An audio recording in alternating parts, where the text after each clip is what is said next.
Hello, everyone, and thank you very much for joining us for our Monday Zoom call. We have a fascinating program for you today. Of course, on our minds is the 9 months of the war, the status of the hostage negotiations that appears we're hopeful that there may be a breakthrough there that will also lead to some sort of diplomatic resolution to Israel's north. Meanwhile, you're seeing reports of Iran expanding its missile development and many concerns about what Iran itself is doing in terms of the status of its conventional and unconventional nuclear program. We'll be discussing that today. At the same time, there were 3 critical election campaigns in the last week, one in Iran that we'll discuss today, and 2 in Europe that we're sure is on everyone's minds. And you should know that ELNET is very focused on navigating these challenging waters, both in France and in the UK, and a week before that in the EU. And there have been ups and downs and much political uncertainty and press about the results of these elections. But you should know that ELNET is very focused, and our directors are very well seasoned in the political environment of these countries. And Joan Ryan, who came out of the Labour Party, is our director in the UK, and of course our French team that has been in place for over a decade. This is in good hands, although we of course are watching and monitoring the situation very carefully, and hopeful, of course, that the situation in Israel will begin to show some positive results in the coming days. So without further ado, Daniel, the floor is yours to introduce our speaker and our topic today. Go ahead. Thank you, David. As you mentioned, after last week's session we held on the European elections and the upcoming elections in the US, we're turning today to another part of the world where a new president was elected in Iran. Iran, that has been sponsoring terrorism across the Middle East and has also promoted terror and threatened Europeans on European soil, has elected a new president. In the past few months, if not more, Iran and Russia have been cooperating in a variety of fields, but most notably on defense, or more accurately on war promotion, from shared interests in the Middle East to Iranian drones being used on European soil in Ukraine by Russia. Last month, ELNET hosted an interparliamentary conference in Riga, Latvia, in the Baltic states, with the cooperation of MP Rihards Kols, the chair of the Foreign Affairs Committee of Latvia, who has just recently been elected an MEP and will move to Brussels.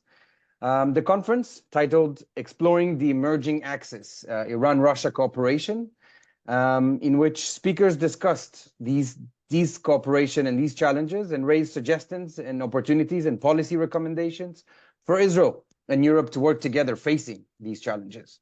At this conference, among other Israeli experts, we were honored to be joined by Dr. Meir Javedanfar, who is here with us today, who is an Iranian-Israeli lecturer, author, and commentator. He has been teaching Iranian politics at Reichman University since 2012, and has since 2021 has also been teaching political economy of the Middle East.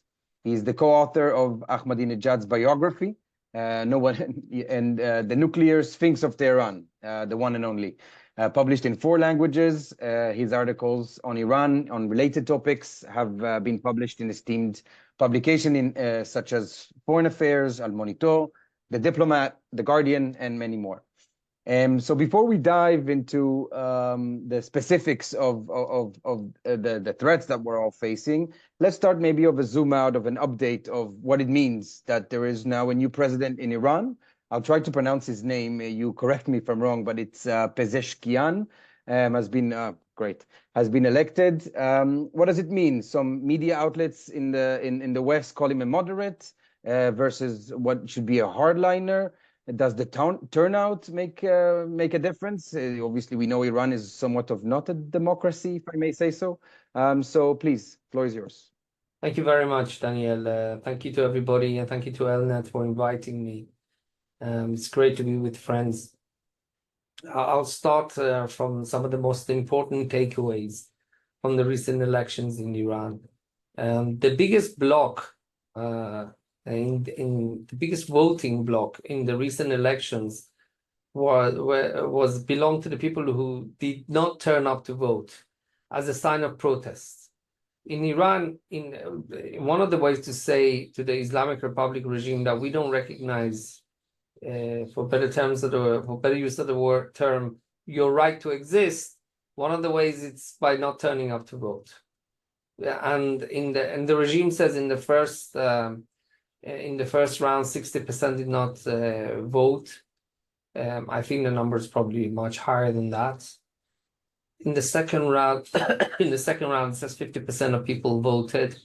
I think the number is probably lower than that. Excuse my pessimism, but it's 45 years of Islamic Republic, and one of the expertise of this regime has unfortunately been the manufacture of statistics. And we've seen this, and this was actually one of the reasons why there was a massive green uprising in 2009. Because people just did not believe the fact that the regimes have claimed that Ahmadinejad had won by 63.75%. So majority of people of Iran told in this election that we don't believe in the regime anymore. We don't believe in reformists. We don't believe in conservatives. We've just given up. We're fed up. We don't. We voted in the last elections, in the previous elections, and it didn't mean. First of all, at the very least, it didn't make any change. At worst, things actually got worse for Iranians, and things have, over the years, gradually gotten worse for Iran. The president, Pezeshkian, is a reformist. And I have to say, reformists in Iran generally, you have two systems. You have the regime, which is at the top and has the most power, and then you have the government, okay? The government is one level below, and one level below that is the people. The government, according to the constitution, the president is the second most powerful man in Iran. But in reality, he's not. In reality, he has to follow the frameworks of the supreme leader rather than the instruction of the people of Iran. Reformists in Iran have relatively more legitimacy than the conservatives.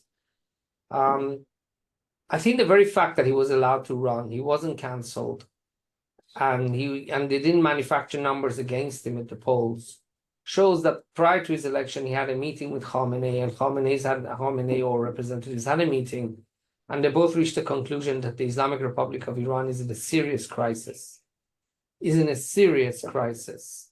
And Daniel, if you'd allow me 1 minute to share a screen, I think the ELNET members would find it interesting.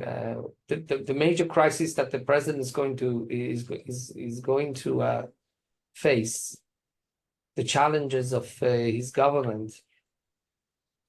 And these are just some of them, but these are very notable things that it's very important for me to discuss in order to give ELNET members a good perspective of what's happening inside Iran. One of them is inflation.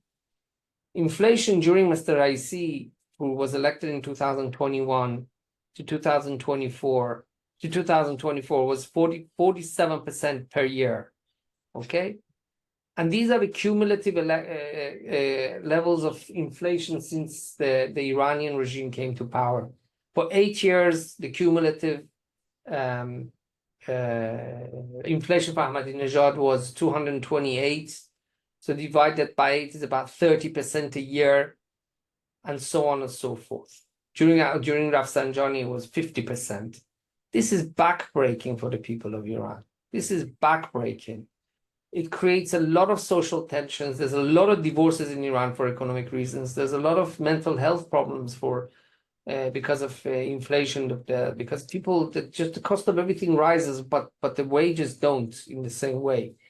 There's a huge gap between wages and the price of goods. I'll just give you an example. Recently in Tehran, the monthly inflation for the price of fruit is 16.8% officially per month. Unofficially, it's higher. According to reports from inside Iran, from regime outlets, price of fruit is updated 3 times a day. 3 times per day in Tehran. It keeps going up. And this is something that is like a tsunami that is destroying Iran's economy. And they want to bring technocrats to deal with it. And the conservatives just proved they couldn't do it. Mr. Raisi just failed at it completely. Reformists have better technocrats, relatively speaking, and this is what they want to do. They want to bring the technocrats. The other problem is corruption. I could tell you stories of corruption in Iran that would just make the hair at the back of your neck stand up. But let's just look at the ranking. Iran is 149 out of 180. The number one is the least corrupt, 180 is the most corrupt. Iran is in the depth of the ranking for corruption. The government is involved in 80% of the economy. People just bring their own lackeys to government positions. There's a lot of corruption, multi-billion-dollar corruption that is reported in Iran. I repeat, reported in Iran's censored news, and this is what he's facing also. Mr. Pezeshkian, this is a behemoth. This is a a dragon that he has to slay if he wants to go forward with his economic planning. And I think Ayatollah Khamenei could help him because of the severity of the problem. This is another thing you don't associate with the Iran energy crisis. Iran's got the world's second largest gas reserves after Russia. Iran is one of the world's top 10 owners of oil resources. Yet there's a huge energy crisis in Iran because of the regime tries to buy the loyalty of the people through very high subsidies. The amount of energy consumption in Iran is beyond control. And the regime is scared to take off the subsidies because people could go out and demonstrate. They could go on riot. And also because of lack of investment in Iran's energy infrastructure. This year in the winter, Iranians could be short of gas. And this is another major crisis for the regime. There's not enough energy resources in Iran to meet the energy needs of the people. This is also another crisis that Mr. Pezeshkian has to find some kind of a solution for. Believe me, the winters in Iran are less difficult for us in Israel to imagine. Winters in Iran, in Tehran, could be very, very cold.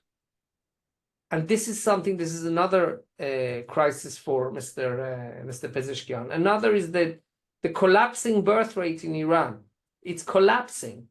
People keep saying Iran is a young population. No more. It finished.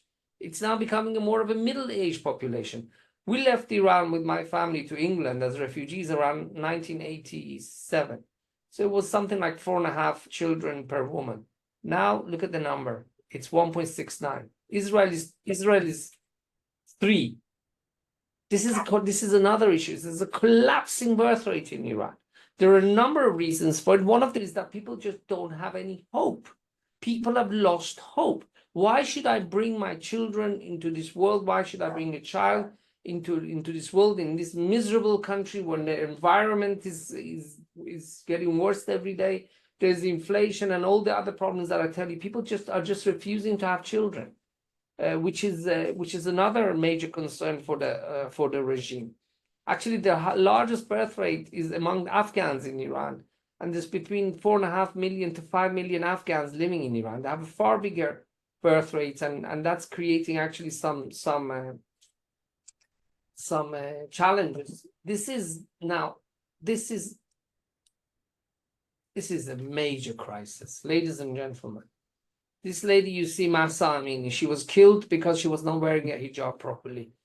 The people of Iran are more and more and increasingly telling the regime, we don't want to live by your rules.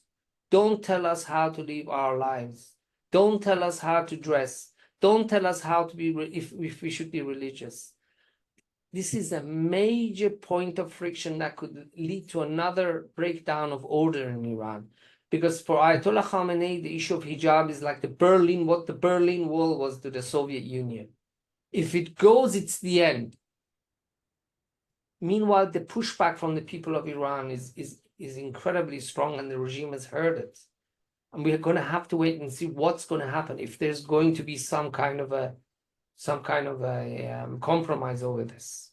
So, I mean, this is just some of the issues that I wanted to share with you. Mr. Pezeshkian is facing a 50% budget deficit also. And among other things, he has to cut down on money printing, much like Argentina. Iran can't get investment in Argentina because of corruption, in Iran because of corruption and sanctions. So to make up for the budget deficit, to just print money, and this is one of the major reasons for inflation. We're going to have to see whether Mr. Pezeshkian, Dr. Pezeshkian, I should say, can do something about this. So in this, I would say, dire overview of the situation within Iran, we still see that most of the money that the regime is spending on is defense or whatever their proxy terror exports. On the 14th of April, we've seen the first, I would say, historic Iranian attack on Israel, but also throughout the last few years, the nuclear program and also sponsoring terror all across the Middle East. Will this then now have to change because of the interior priorities, because of the, as you mentioned, the weak kind of government he's going into? I have to say that not most of the money goes to these issues, but this percentage, whatever goes to this, to helping Hezbollah and Hamas and Islamic Jihad, for many people in Iran is even $1 is too much because they don't get anything out of it. The regime, I think to be honest with you, we are going to see, Daniel, I'd like to inform you and other ELNET members that we could see now Iran and the United States moving towards a limited nuclear agreement. This is something the Iranian regime has realized, that Trump is coming to power. They are terrified of Trump. Iran's economy, on the other hand, is reaching new depth of challenges. They're going to have to do something. Are they going to reach a deal with Biden, or are they going to reach a deal with the man who assassinated Qasem Soleimani? I think they will much rather reach a deal with President Biden. And also, the way I understand in reading Iranian analysis of events, they're really worried about the end of this war and that Israel could turn on them after the end of this war. This is something that also worries them. That as soon as the Gaza war is over, Israel's hands are free, Israel's going to turn on them. And I think they're going to start to try to build some kind of a diplomatic security buffer, if you want to put it that way. I'm using inverted commas. And that means improving relations with the United States. Of course, I'm not talking about embassy, but a limited nuclear deal, much more limited to the 2015 compared to the 2015 one. Much better relations with the EU, and Mr. Arakchi, who is Mr. Zarif's former deputy, if you remember, Javad Zarif, he's going to be the foreign minister. Some people are talking about Javad Zarif returning to New York as an ambassador. I'm not sure, but the Iranian regime is really worried about what's happening. I can't tell you with certainty if they're going to reduce money for Hamas and Hezbollah. This is something that's, us in the open source world, we can't see the numbers going. These are classified in Iran. But I think the Iranians are worried about what Hamas did. I genuinely believe that despite the fact that Iran helped and trained Hamas, they were surprised by Hamas's attack on October 7th. And the consequences have not been positive for the Islamic Republic of Iran. They've had to... Sorry, go ahead. No, if I may jump in, because if they were surprised by October 7, and you're saying that they're afraid that Israel will turn on them, are the Iranian people, but how was the attack of Iran on Israel on April 14, if I'm not mistaken, was perceived internally? And the response of Israel? With the people or with the regime? Both. Both. Let's start with the regime. They see it as a victory. They see it as that they showed that they have the wherewithal to launch a direct attack against the state of Israel. They meant harm. Please, ladies and gentlemen, don't believe this nonsense that Iran just wanted to send a message. This is nonsense. First of all, they didn't warn anybody. So afterwards, they said, "Oh, we warned them that we're going to attack." This is absolute nonsense. Okay, they only say this because the attack thankfully failed, and I'm saying thankfully to the IDF and our friends in the United States and our friends in the French and Royal Air Force, and of course, the Royal Jordanian Air Force, our wonderful neighbor, who we should do more to appreciate and more to improve relations with. They see it as, look, we sent a message. Okay, we showed that we are willing to set a red mark. They don't say, you know, they say that all the missiles hit the targets, and this was a watershed moment as far as they're concerned. That it shows that Khamenei, the way they say it, it shows that Khamenei may be 85, but he's still willing and able to make major, groundbreaking geopolitical decisions in Iran. So to them, this was the history. This is the way they see it. And they see it as establishing a new deterrence against the state of Israel. That's the way they see it. People of Iran mostly, they poke fun, which is a bit embarrassing, to be honest with you, for the regime. That, you know, they said, oh, you launched all these that didn't, but they didn't hit, most of them didn't hit the targets. We found out later on that they actually launched 500 missiles and drones, 200 fell inside Iran. Never underestimate your enemy, but you know, they faced a lot of problems, and people poke fun at them that they didn't hit anything, or they hit a very limited number. And also, this is what is amazing, Daniel. I don't know if we have any Iranian members who are watching this. People of Iran, whether they are pro-regime or anti-regime, especially anti-regime, are deeply, deeply patriotic. Deeply, they love Iran. They don't want any foreign government to touch Iranian territory. Iranian sovereignty is the holy grail. It's the most important. It's Aron HaKodesh. But you know, in Iran, the people hate the regime, and this is to my surprise. As someone who lived in Iran as a child during the Iran-Iraq war, as much as people hated the regime, they hated Saddam more. Okay?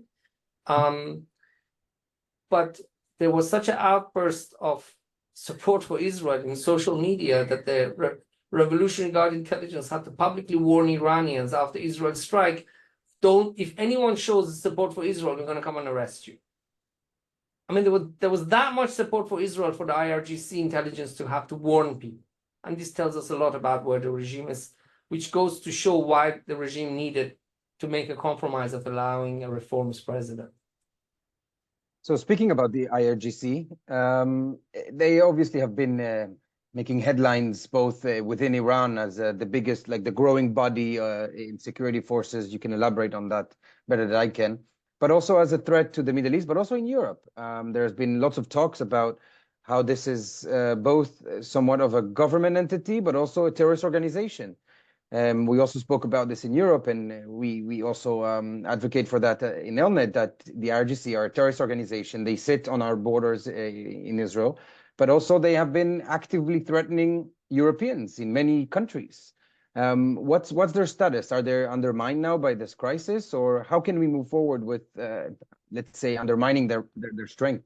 I think all European countries should declare the IRGC as a terrorist organization. I really don't. They say they don't do it because of they want to maintain contacts with Iran, or because of hostages in Iran. Even if you don't declare the IRGC as a terrorist organization, they're still going to take your citizens as hostage. It's not going to do anything. I think majority of Iranians see the IRGC as an oppressive, corrupt organization, which is very true. We should all be very worried about what they're doing. The support that they provide for Hezbollah, the support that they provide for the Houthis. Look, all these missiles, the latest missiles that the Houthis have are coming from the Islamic Republic of Iran, and the industries that produce these missiles belong to the IRGC. This is a global problem. It's not an Israeli problem. It's a global problem. And unfortunately, people don't realize it until it knocks on their door. And unfortunately, I have to say, our good friends in Europe are now realizing it because of the damage that is Iran's missiles and drones. I don't know how much of the missiles they fire, so I don't want to say anything. But Iran has sold missiles to Russia. But one of the reasons why the Ukrainian energy infrastructure is collapsing is because of Iranian drones. This is very serious, ladies and gentlemen. Russia, if this war ends as it is now, Ukraine will lose 18%, 1/8 of its territory. And if anybody thinks that this Ukraine is going to be the last country, it won't be in Europe. We've seen the very irresponsible way that Putin is threatening nuclear weapons.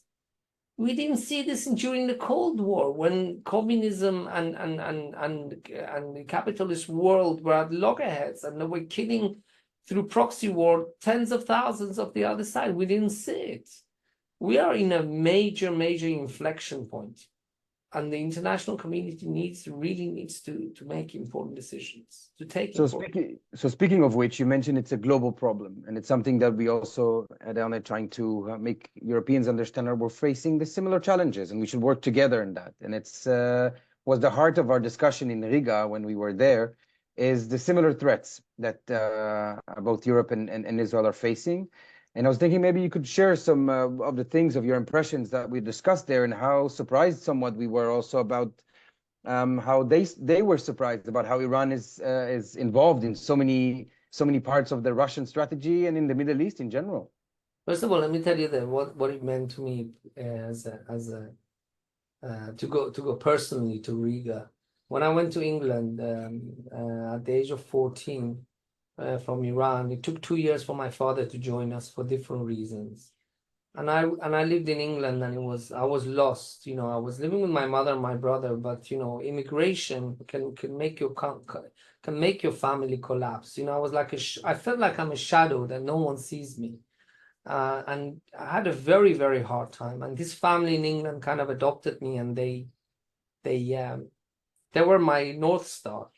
And the mother of this family, she was born to a Latvian Jewish mother who had lost most of her family in the Holocaust. So for me to be in Riga, it was connecting with my adopted family's roots, and it was really special for me to be there.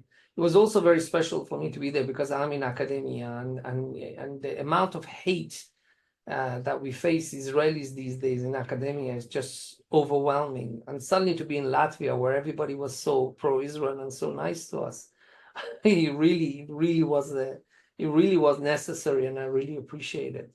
The Latvians are at a loss, to be honest with you. They're a very small country, 1.5 million people. They are feeling very threatened by the Russians, and understandably so. They want to learn about Israel, civil defense, first and foremost, how to set up civil defense groups around the country, bomb shelters, alarm systems, fire brigades, all these kind of different civil systems. They want to set up a national recruitment for the young people, to train them at 18. They don't have that kind of experience. We've had it since 1948. They want to establish more defense ties, and they really want to become a little Israel, and it was very amazing. And we have to understand, this is a country where 75 years ago or 80 years ago, people were being slaughtered by the Nazis, and now they want to learn from us. It really does show that history does get better, and never lose hope. It was wonderful, and I think there's a lot of concern regarding Iranian weapons. The amount of havoc and damages that they're causing to Ukraine are making other countries feel that they could be next, that Putin can use these weapons against them next. And I think we found a lot of areas of common ground with the Latvians, and we should take it forward. It's very important. Yeah, noted. One other thing is, maybe you could give us your take before I'll turn to Q&A. And by the way, our guests, feel free to submit your questions, and we'll get to them shortly. Why is, in your view, Europe now having a harder line on everything that has to do with the nuclear agreement than the US? Does it have to do with what you mentioned before, that maybe Iran is now aiming to have a deal with Biden before he leaves the office, potentially? I think that could be it. You know, they keep meeting the Europeans, and then keep meeting Iranians, and the Americans keep meeting in Oman, which is where the original the conferences, negotiations took place for the 2015 JCPOA. The nuclear file has been handed back to the former head of the Supreme National Security Council of Iran, Brigadier Ali Shamkhani, who was very pro the nuclear deal when it was formed. And now that Pezeshkian has entered office, I really think that the sense of urgency that is being felt by the supreme leader in Iran is more than what I and other Iran observers felt. We didn't realize that the regime feels that much endangered. Look, Khamenei, bless his soul, the Mohammad Reza Shah Pahlavi of Iran. I wrote my thesis on his defense policies regarding Russia and Iraq. He didn't like to hear reports about bad news. It's unbelievable, but it's true. They used to engineer reports to tell him the things he wanted to hear. And this was one of his mistakes, and we are paying for his mistake 45 years after with the disastrous revolution. That's the worst thing to happen to the people of Iran since, I don't want to say the Mongol invasion, but it could be, because that was a very devastating invasion. For a lot of Europeans as well. Of course, the Russians can tell you some stories about the slaughter at the hand of the Mongols. But Khamenei does listen to bad news. Khamenei, as long as he knows that you're his loyalist and he can trust you, you can tell him, Supreme Leader, I think your policies on Israel are wrong. Really. And there's been enough evidence of that he's been told things he doesn't want to hear. And I think he was told by the security services in Iran that we are heading towards another explosion. Because people can't buy meat, people can't buy chicken, people can't buy fruit. What do you want them to live on? Where do you think? I believe these are the conversations that they're having, and I think this could be the reason why I think Khamenei allowed the reformist candidate to run, didn't disqualify him, and allowed him to win. It's what's really interesting is that, of course, thankfully, you're all born in a democratic country, so for you guys, it's of course it's a given. But Pezeshkian thanked the supreme leader for allowing the real number, for allowing the votes in his favor to be counted, and really, he thanked the supreme leader, and first of all, he should thank him, but not publicly. If I was in the regime, I wouldn't do this publicly, because he says that supreme leader, we know you could have changed the numbers, but you didn't. So thank you very much. I'm really grateful. But I think that another fact is that the fact that Khamenei didn't, goes to show that Khamenei needs to get things done. One important, Daniel, one important question, if I'd like to ask and answer, is why is there a president in Iran when most of the power is in the hands of the supreme leader? What does Khamenei need all these shenanigans for? Why spend all this money when everybody knows that Khamenei has more power than the president? Why go through all this, through rigmarole? Number one, it's an important test of the legitimacy of the regime, these elections. The regime takes its legitimacy seriously. Why? Because they know when the lower the legitimacy falls, the higher the chances of the outbreak of major disturbances in Iran. It's a very important litmus test, number one. Number two, the president in domestic politics, the president is to the supreme leader what Hezbollah is to the supreme leader in regional policies. In other words, a proxy. Why does Iran have Hezbollah? So Hezbollah does the dirty work, and we attack Hezbollah and not Iran. Iran gets away clean. The same thing for having a president. The supreme leader wants to do things. He knows they're going to be unpopular. He doesn't want to be blamed for it. He doesn't want to take responsibility. He has the president to do that. So tomorrow people go and blame the president. And whenever Iran has had to take tough decisions, be it, for example, the nuclear deal, he has allowed a moderate or a reformist to do that, because that's not the people he usually agrees with, and he wants them to carry the water afterward. And I think this is another indication that really there's going to be changes inside Iran, but don't expect anything positive for Israel. On that note, let me turn to a few of our guests have questions for you. The first one would be Mr. Todd Wider. Please, if you could unmute yourself and ask your question. Hi, thank you so much for taking the time to speak with us. Appreciate it. My question is this. If Iran builds a nuclear arsenal, do you believe that they can be deterred by conventional notions of mutually assured destruction, which has worked in principle among nuclear armed opponents from the Cold War until today? And I guess there's two prongs to that. One, discuss the rationality and discuss the messianic quality of the regime? Look, I don't think the Iranian regime would use a nuclear weapon because whatever the messianic beliefs they have, because the Iranian regime does not want to die in a bowl of fire because of they already learned from Hamas what it's, that such wars of destruction. Of course, with a nuclear weapon, it would be different. But the Iranians also know that according to New York Times, Israel has second strike capabilities. We have apparently, according to New York Times, submarines that are in international waters right now with nuclear missiles that can be launched on Iran if just in case Israel is destroyed. I don't think they would use it. I don't think they're messianic, but let me be clear. Iran must not be allowed to have a nuclear weapon. Absolutely not. Zero. Why? Because Iran with a nuclear weapon can still be existential danger to Israel without using it. How? The Iranians said, Sheikh Hassan Nasrallah said it recently. Recently there was this threat by the Haredim that they would leave Israel instead of staying to serve. This is what they want to do. They want through Hezbollah, through Hamas, they want to make Israel such a miserable place to live that Israel is going to get a second passport and they leave. And if Iran gets a nuclear weapon, they don't even have to use it. They can just keep threatening with it.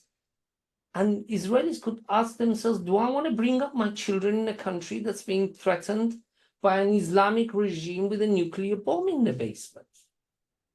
And this is why we must not, absolutely not allow this regime to have nuclear weapons. Absolutely not. Hope that answered your question. Understood. Thank you.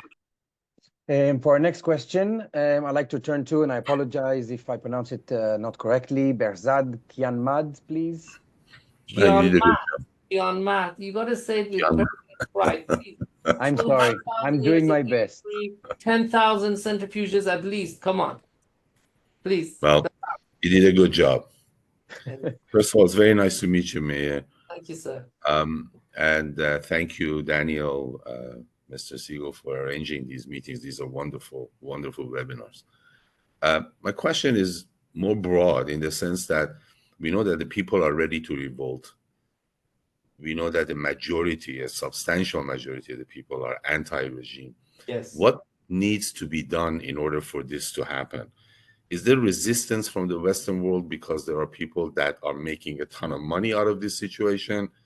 Is that really the key factor, or is it really geopolitical issues? I think it's more domestic, Behzad. I think it's more domestic.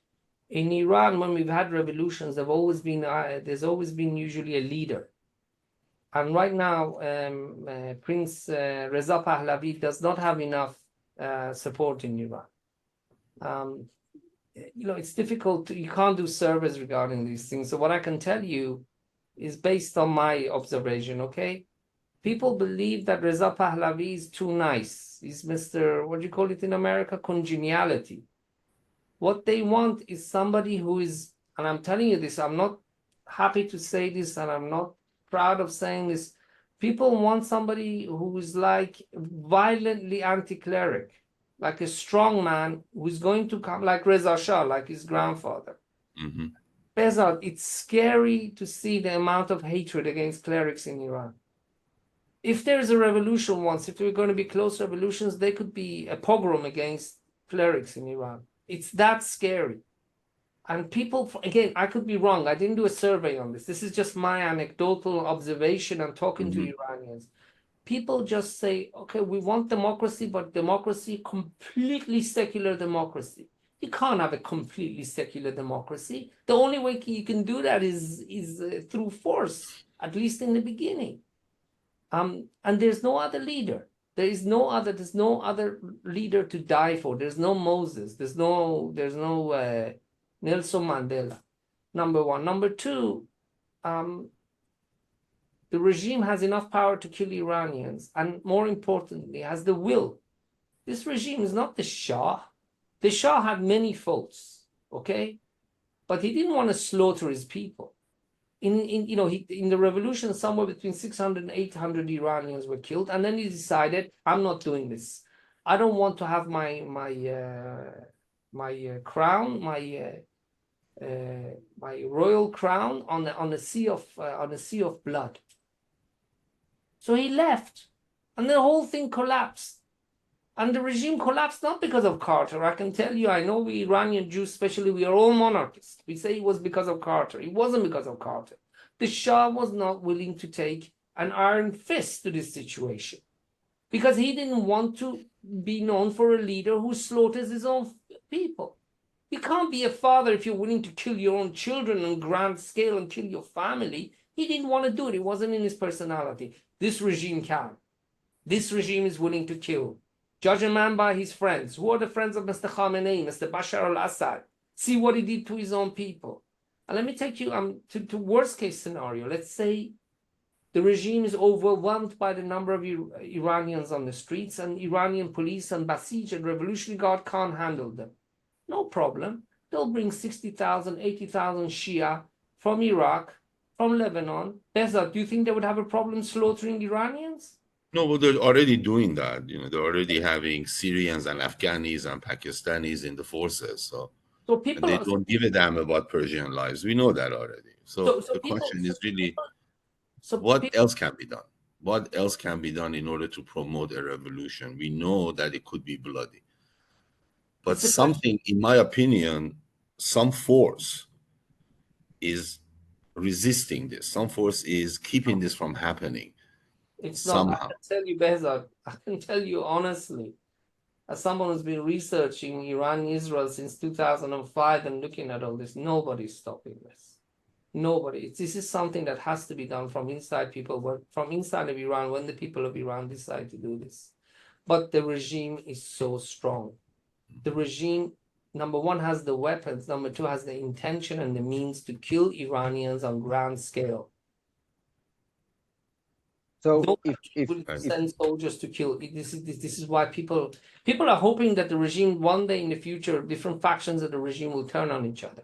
But sorry, Daniel, let me just say this: there are major outbursts of resistance and demonstrations in Iran. And despite the fact that the regime has to kill people, it's not happy about it, because every time there's a major uprising, there's major long-term consequences. And one of the long-term consequences of the Mahsa Amini uprising is that we have a reformist president in Iran, because Khamenei realized how bad the situation is. I don't want to take up more time, but I'm not sure if Mr. Pezeshkian is really any different than anybody else, honestly. Many people in Iran agree with you. Yeah. If I may come in, thank you, Behzad. But our next question is very much related to this fascinating kind of exchange you've had, and I'd like to turn to Eli Al-Yashmerni, who also has a point regarding that. Thank you so much. Welcome. Appreciate your hopeful analysis of what's going on. I have three questions, and they're very quick. Number one, does a reformist president really make a difference? Have the reformists in the past have made a difference in Iran? Number two, the survival of Iran. You did say that it's strong, and I agree that it is strong. It has the support now of China and Russia, and it's almost at the point of having a nuclear power. And so what is its survival like given its strength? And the third area is the nuclear. You mentioned that we should not allow Iran to become a nuclear power. How do we do that? Thank you so much. And my name is Eli Shmereni from Iran. Thank you, Eli.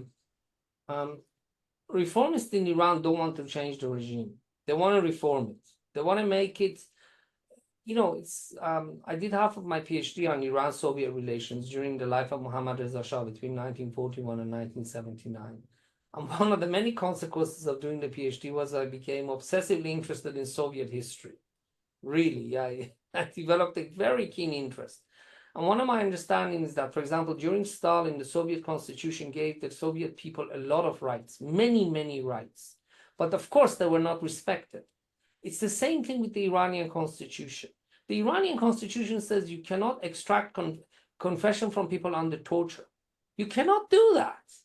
There are many other rights that the people of Iran have in the constitution that are not practiced in reality. The reformists want to give the people of Iran those rights. They want the regime to exist, but they want the regime to be much more in tune with the people of Iran. Why? Because if they become out of tune with the people of Iran, they will face the same thing that happened to Shah. This is the way they believe it. The best way for the Islamic Republic to survive is you have to listen to the people. You have to take their concerns into consideration. Freedom of speech within the constitution, of course, freedom of property, and all these other freedoms that the Iranian constitution gives the Iranian citizen. And they have tried to do that. They have tried to do that, but the regime, you have the government, the presidents are usually reformists are always in the government, but the regime feels very threatened by some of the things that the reformists have wanted to do. For example, the reformists hate the oversized influence of Russia and China. They think the Russians and the Chinese are ripping Iran off. And you know what? They're right. They're right. But of course, the regime feels that if they have established relations with America, it could be the end of America, because believe it or not, and I think this is a surprise to many people, the one thing that the Iranian regime feels is the existential danger is American soft power. Not American B-52s, not American F-35s, American soft power, American ideas such as democracy, rule of law, and God forbid for these Ayatollahs, women's rights. It freaks them out. And to them, the reformists want to have better relations with America, but they don't want it to happen because overthrow it. So reformists do want to change things. It's up to their supreme leader to allow them to actually do that. Number two, Iran is stronger because of its relations with China and Russia, but one of the main reasons why it's close to Russia is because of the sense of concern. The Iranians saw Mr. Putin saved Assad in 2015, how he saved Mr. Alexander Lukashenko in January 2022, a month before the invasion of Ukraine, 2020, and how January 2021 they saved Tokayev. They sent Russian paratroopers to Kazakhstan to save the Kazakh leader. And the Iranians want to have good friendship with Mr. Putin, to the point of allowing him to invest $40 billion in Iran's energy sector, just to have that insurance policy. How do we stop a nuclear-armed Iran? Look, I really do believe sincerely that the inspection regime from the 2015 agreement was one way. Iran was the most inspected country in the world because of that agreement. It wasn't a perfect agreement. It had good things and bad things, but it made Iran the most inspected country in the world. There's not one report from the Mossad, who are not shy people, or the CIA, that said that Iran was breaking the deal. Even all those documents that were ferried out of Tehran by the Mossad, not one of them showed that Iran was breaking the deal. So the best way would be to have another deal to make sure that there are tough inspections in Iran. If that fails, there's no other way other than military intervention. Thank you. For our next question, I'd like to turn to Zori Mizrahi, who had a similar question, but if you have another one or one to, yeah, please. Thank you, Daniel. And David, great to see you. Meir, I wanted to ask you this question. We've been using the false narrative in the West for the past several years, confusing many technocrats, many politicians by referring to administrations in Iran as reformists. When you talk about reform, you're talking about a doctrine or a system that would have a chance of being reformed. We've seen Khatami era, we've seen Rafsanjani era, and they all portray themselves as being the so-called reformists, but they all subscribe to the same fundamental doctrines of Quran or the Islamic regime. So how could you so comfortably talk about the reformists when there is no possibility of being reformed? This is one of the reasons why people didn't go to vote. 60% of Iranians didn't go to vote, at least, Zore. I understand what you're saying. The question is, number one, do the reformists have an intention, for example, of reducing tensions with Israel? Did Mr. Rouhani want to reduce tensions with Israel? Did Mr. Khatami want to reduce tensions with Israel? The answer is absolutely yes, they did. I can even give you a quote from Rouhani, who told a group of IRGC officers that the biggest threat facing the Islamic Republic of Iran is not Israel, it's not the United States, it's the drought, it's the high cost of living, it's all the environmental problems that Iran is facing, all the social problems. They do realize, the reformists and the moderates believe that the biggest threat facing the regime is inside, not outside. The problem is that they have had the intention. The problem is the regime, because the reformists and the moderates operate at the government level. But it's the regime that has most of the power. And to Khamenei, there are a number of red lines. One of them is no friendship with the United States. And this is one reason they keep falling out with the reformists. Because as I said, US soft power is an existential threat. Another issue is Israel. To Khamenei, we have this Persian word.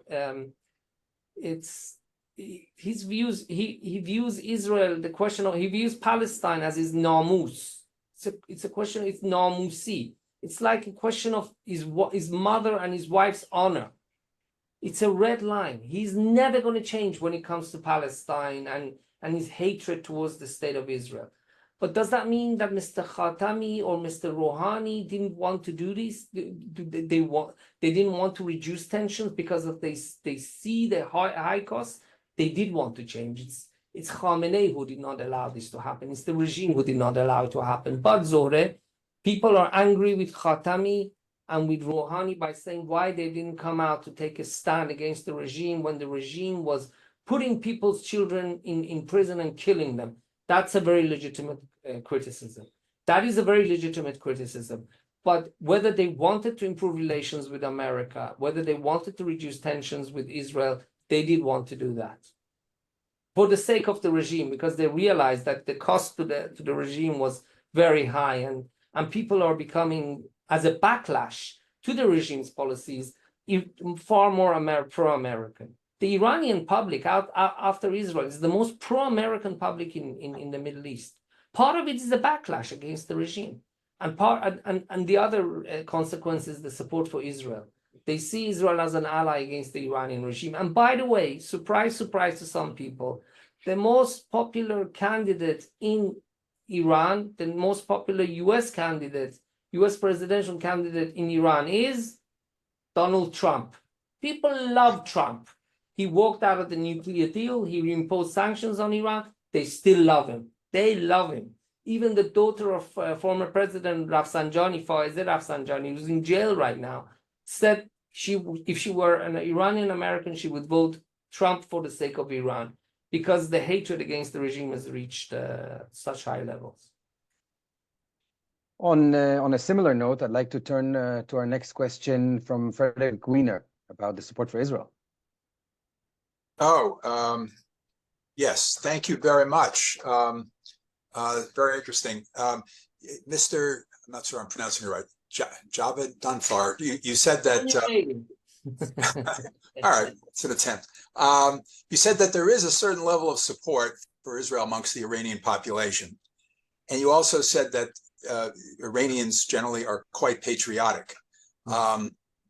So, assuming the internal revolution that we would all, I guess, the world is waiting to see happen, doesn't happen so quickly, and Israel's own nuclear clock is timing out, and they have to act. How do these feelings amongst the Iranian population, somewhat pro-Israel, very patriotic, how, if at all, do you think that should constrain Israel in the types of actions, I guess military actions, if you can comment on this at all? Does that constrain Israel's range of possible actions in going after what it would have to go after in the nuclear program? I just want to say one thing, and to clarify, the support for Israel is much higher than what we believe to be. I'm not going to say the majority of Iranians. I don't have those numbers. Right. But from what I understand, from anecdotal and from people who travel to Iran, and from the fact that the IRGC had to warn Iranians, don't say pro-Israel things on the internet, goes to show that the support for Israel is far bigger than what we expected. Is it genuine love of Zion, or is it some kind of, they just see the enemy of my enemy is my friend? I think it's the latter. We are the enemy of the regime, and they see the regime as the enemy, so we are friends. And I think this is the biggest basis for this kind of friendship that we have with the people of Iran. But of course, we have a good history with them. Attacking Iran is not easy for a number of reasons. It's more far away. There are a number of countries on our border. I think, of course, any Israeli decision maker has to take the reaction of the people of Iran also into consideration, because they are not our enemy. Right. They're not our enemy. I tell you something, Frederick, it's amazing. When people go to pro-Israel demonstrations in Europe, the only other foreign flag that you see is the Iranian imperial flag. Because Iranians, next to Israelis, are the two biggest victims of political Islam in this region. So, we have to take our relationship with the people of Iran into consideration. And we also have to take our own lives into consideration, which is far more important. So I really hope it doesn't come to a military attack. We've just lived through a very difficult war, but we must not allow this regime to have any nuclear weapons, because just the threat could make many Israelis leave. Yeah. Thank you. And on that note, our call today comes to an end. And I'd like, first of all, to thank you, Meir, for this fascinating conversation. We've been working together for quite a while. You attended several ELNET events. One of them was indeed in Riga last month. This was organized, again, after following one of the 30 delegations that we've brought to Israel. Rihards Kols, the MP that co-organized it, came to Israel in February, expressed his support, met with officials, and then came back to Riga and co-organized this important conference in Europe. Europe and Iran apparently is going through big changes, political and social, and this is why our work is critical nowadays. We need to find friends, and we need to strengthen these relations. We've seen elections both in France and in the UK that are challenging, but we have friends in Europe, and ELNET will continue to do so. And as you rightly said, Meir, on April 14th, France and the UK stood by Israel in time of need in the D-Day when Iran attacked Israel, and we need to continue to strengthen these relations with them. And we're doing it thanks to the support of some of you on this call. So we will continue to do so with your help. And thank you so much for joining us today. Can I make a closing statement? Please do so. First and foremost, I left my Twitter here. I also tweet in Farsi. It's nice to annoy some of the regime supporters in our own language. It's always fun. I know a lot of you are living abroad, and I know as a former diaspora Jew, you must be, when I was in abroad and things were happening in Israel, what anxiety I used to go through and what it was like. First and foremost, I'd just like to say we in Israel really appreciate your support. We appreciate the fact that you've stood with us. We are family, and the fact that you've stood with us really proves that. And I can tell you, as an Israeli of 20 years old, I can promise you, we will get through this. We will make it to the other side. These are very difficult times, but we will make it to the other side, and we will come out of this stronger. We will come out of this with a brighter future. But meanwhile, when the chips were down, you've stood with us, and we will always be grateful for that. And we look forward to hosting you in Israel, and better days await. I can promise you. Nothing to add here. Thank you so much for that. Thank you.